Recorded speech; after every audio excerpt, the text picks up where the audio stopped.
noite, tudo bem com vocês, professores? Joia, né? Comigo também está tudo bem, graças a Deus, né? Hoje, como vocês bem sabem, né, já havíamos planejado esse encontro, na verdade, o nosso conselho de classe do segundo ano da turma da EJA, né? Eu percebi no decorrer do bimestre visitando as turmas, fazendo visitas, assistindo às aulas de alguns professores, né? Na verdade, eu visitei todas as turmas, às vezes enquanto vocês ministravam, às vezes eu ia até lá, passava pelos corredores e no horário do intervalo, né? De vocês, do descanso de vocês, eu passava por ali, lá estava André conversando com um, com o outro, sabendo os anseios, conhecendo um pouco mais sobre eles, cada um deles. E também analisei e avaliei cada diário de cada turma. Hoje gostaria que compartilhássemos juntos, que pudéssemos juntos chegar a um denominador comum, porque há alguns pontos que acredito que precisamos avaliarmos e alguns reavaliarmos, né? E para isso é que nós estamos aqui, claro, com todos vocês, graças a Deus. Gostaria de começar por um aluno chamado Valfredo. Gostaria de saber de cada professor, que cada professor pontuasse como é o desempenho de Valfredo na aula de vocês. Vamos começar por ele? Como que é o desempenho dele?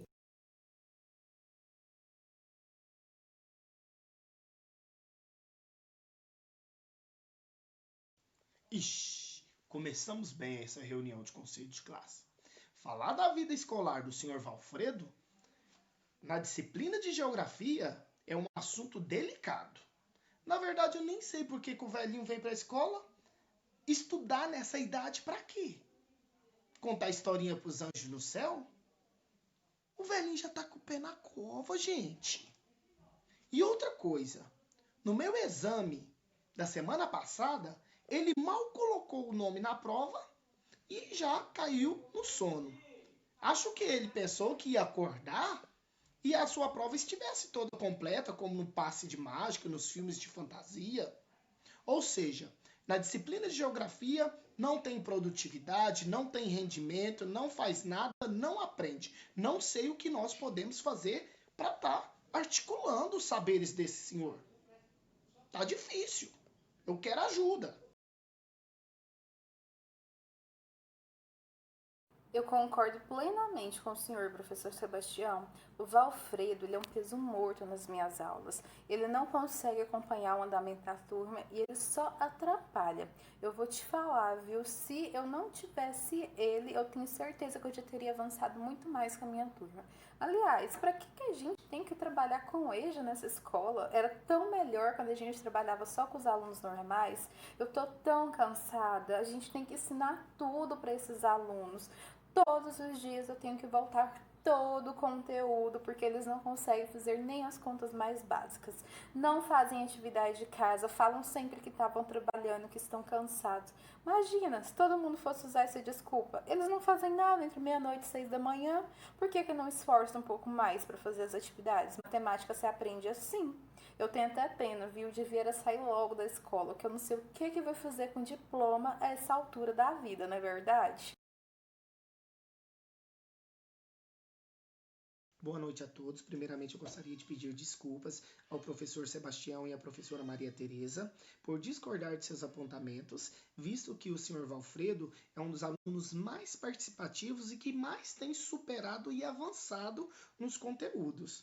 Para vocês terem noção, no projeto cultural Noite Goiana, o senhor Valfredo foi responsável por nos oferecer aquele delicioso cardápio, aquela galinhada maravilhosa que inclusive o professor Sebastião comeu e repetiu 2 vezes. Ele foi responsável também pelos ensaios daquela apresentação lindíssima de Catira, que inclusive ele ficou tão feliz com a sua função que ele pediu para reestruturar o projeto, tornando permanente na escola, onde ele ficaria responsável pelos ensaios. E devido ao sucesso de todo o projeto, a interação, esse bimestre toda a turma será avaliada unicamente pela participação no projeto cultural. Estou muito feliz. Olha, gente, vocês me desculpem, mas eu vou discordar de vocês. Para mim, o EJA é uma grande oportunidade que os alunos têm de serem incluídos, de ter os direitos deles de acesso à educação garantido. Eles não tiveram acesso à educação na época certa, e isso teve um motivo. A gente não pode privar eles desse direito. E aqui que a gente está tendo é uma grande oportunidade de promover essa inclusão social. Então, nós precisamos sim desses alunos e precisamos fazer uma educação de qualidade dentro do EJA. Para isso que a gente tem o nosso curso de formação de professores para o EJA.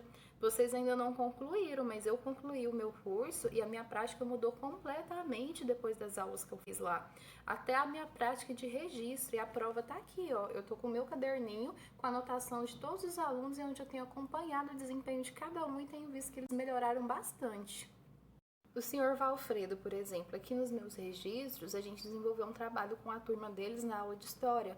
Então, a gente fez um resgate cultural. Eles fizeram entrevistas com os familiares e eles puderam contar pra gente a história de cada um. Então, nessa história, a gente conseguiu perceber a riqueza de conhecimento e de experiências que cada um tem e também pude conhecer um pouquinho mais da história de vida do senhor Valfredo. Ele nasceu no campo, foi criado no campo a vida toda, sempre teve que trabalhar muito para sustentar a família.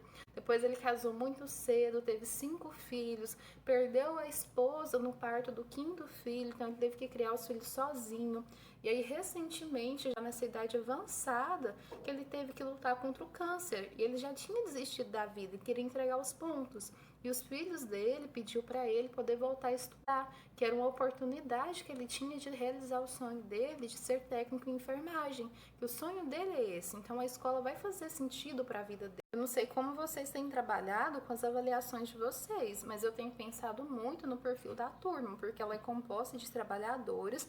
Todo mundo estuda à noite e eles ficam muito cansados durante o dia. Então é uma jornada muito pesada. Sempre que eu passo trabalho e atividade, eu deixo o prazo um pouquinho maior para eles fazerem no final de semana. Eu procuro colocar para eles fazerem em grupo também, que aí um interage com o outro e te ajuda a tirar as dúvidas. E sempre eu procuro um ponto de partida que seja algo do cotidiano deles, algo que eles já tenham entendimento. E isso tem dado muito certo. Quando a gente parte da experiência de vida deles para construir os outros conhecimentos, eles aprendem muito bem e têm se saído muito melhor, às vezes, até que os meus alunos das outras turmas. Então, acredito que, para mim, é muito difícil entender que o senhor Valfredo fica dormindo na aula de vocês. Para mim, não parece a gente está falando da mesma pessoa. Mas era só o que me faltava mesmo.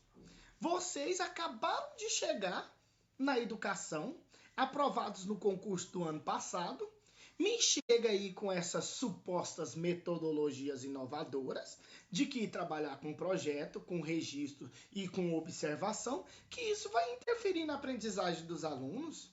Larga de ser besta, larga de ser inocentes, meus colegas. Né? Os alunos aprendem fazendo ali, ó, com muita reprodução, com muito exercício. Em vez de vocês ficar perdendo tempo planejando aulas diferentes aí com projeto, com ações, com observações, taca exercício nesses meninos. Vai na minha, eu já tenho quase 30 anos de educação. E eu e é sempre a mesma coisa. Quem quer aprender, aprende de qualquer forma. Vocês estão perdendo é tempo. Bom, eu gostaria de agradecer, tá, a todos os professores, a cada apontamento, tá bom?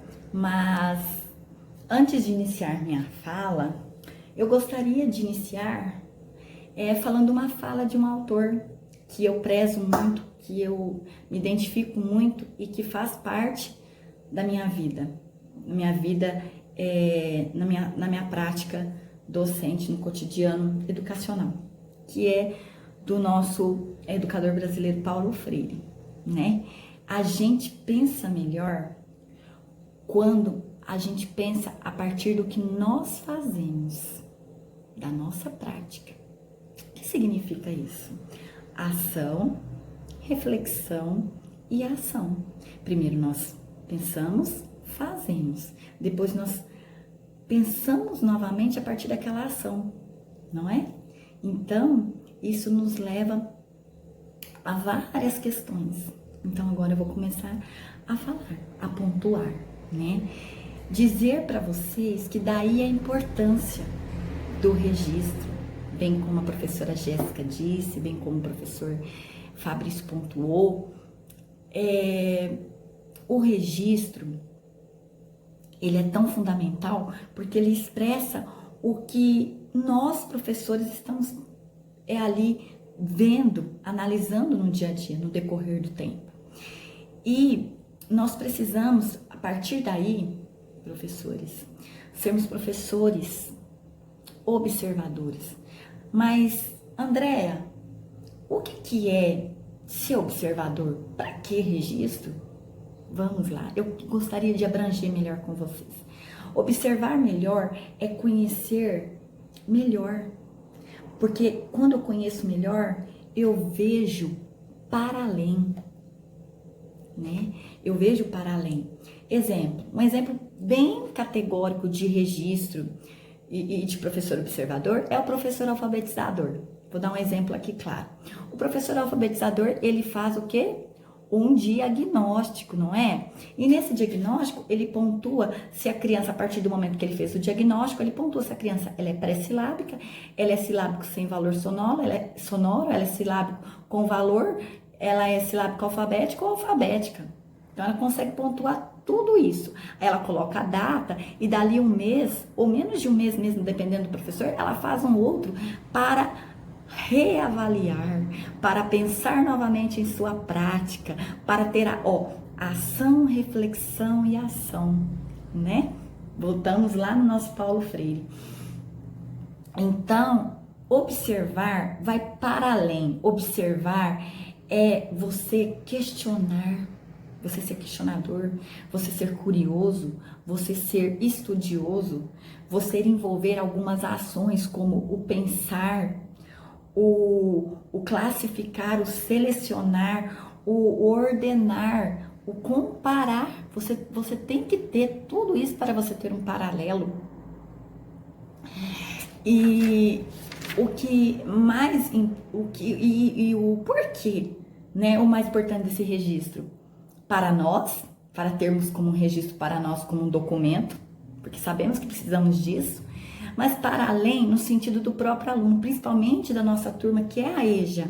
A EJA, ela tem um diferencial porque é uma clientela que às vezes ela é desestimulada, autoestima baixa, então ela pensa assim, eu não estou aprendendo nada, então eu vou parar por aqui, já deu para mim, eu não aprendi nada. Aí está lá o professor, olha aqui, você aprendeu, dia tal você estava assim, olha como você está agora no nosso registro, olha aquele dia, que linda essas fotos que nós tiramos, olha aqui você recitou um poema, olha que bacana, você conseguiu ordenar aquilo que antes você já não conseguia, você fez um registro, você falou sobre o seu cotidiano.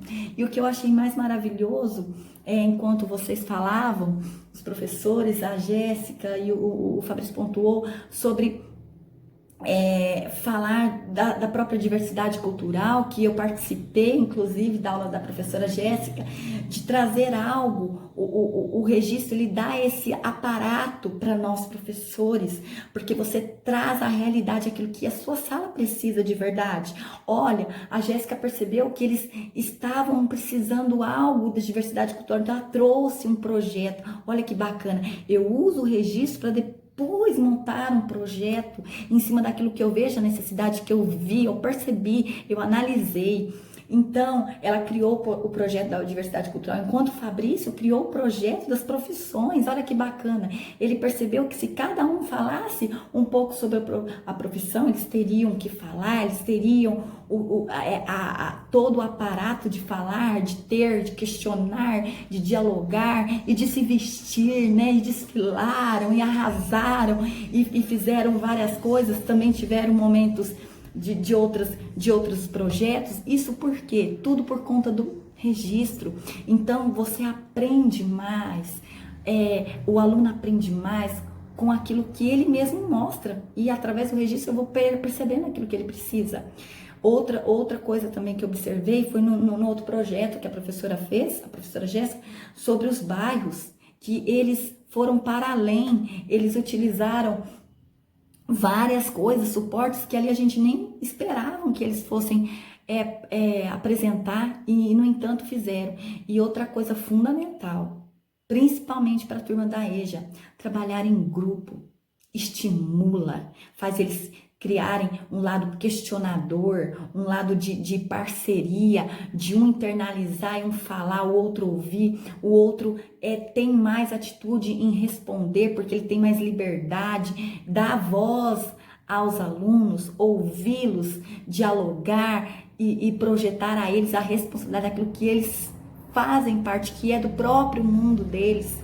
Porque o que eu observei visitando a sala de aula, que nós adentramos a sala de aulas, eles têm aquilo focado ainda no passado, como a sala tradicional, fila indiana, um atrás do outro, como se eles estivessem ainda naquela época que eu abro o caderno, eu ergo a mãozinha para falar, senão eu não posso falar, escrevo do quadro ou no livro e pronto. Nós precisamos quebrar esses paradigmas, nós precisamos motivá-los, mostrá-los que eles são capazes, e a partir de vocês, a partir dos registros, a partir dessa ideia tão inovadora, tão gostosa de trabalhar, da nossa própria prática, nós mudamos até a nossa prática, porque a partir do momento que a gente viu que não deu certo, a gente muda, porque nós temos registrado, né?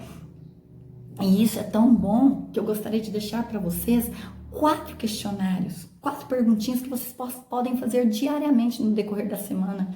Toda semana preparar e fazer esses questionamentos. Primeira pergunta: o que eu pretendo trabalhar nesta semana? Vocês sempre farão esses questionamentos, professores. Vamos lá, professor Sebastião, Maria Tereza, vamos quebrar esses paradigmas. Quais são as atividades que eu vou realizar para atingir a minha meta, as minhas metas? Analise, coloque isso e jogam para eles. Vocês verão a diferença. Que atividade que eu planejei, ou quais atividades que eu planejei que deram certo? Por que deram certo? Aí vocês vão ver, porque estará lá no portfólio. O que eu fiz que eu não havia planejado, mas eu fiz. Por que será que eu fiz? Por que eu tive que fazer? E o registro, coordenadora, precisa ser só escrito? Não, o escrito é o mais utilizado, mas como eu havia falado, os portfólios que vocês farão dos registros, ou podem chamar de portfólios, pode ser por meio de fotos, por meio de desenhos, trechos poéticos, textos, pequenos textos, bilhetes, recitais, vídeos, trechos de filmes, eles declamando, cantando, tudo isso faz parte de um grande registro que você colocará no seu portfólio. Então, eu peço a vocês que a partir de agora, vamos mudar, vamos analisar de uma outra maneira, por um outro olhar, um olhar mais amoroso, um olhar mais cuidadoso, um olhar mais querendo eles próximos de nós, certo? Então, agora nós vamos para a prática, nós vamos fazer isso em sala de aula. Eu conto com o apoio de vocês, professores. Foi maravilhosa a nossa reunião. Espero que de agora para frente sejamos mais e mais próximos dos nossos alunos.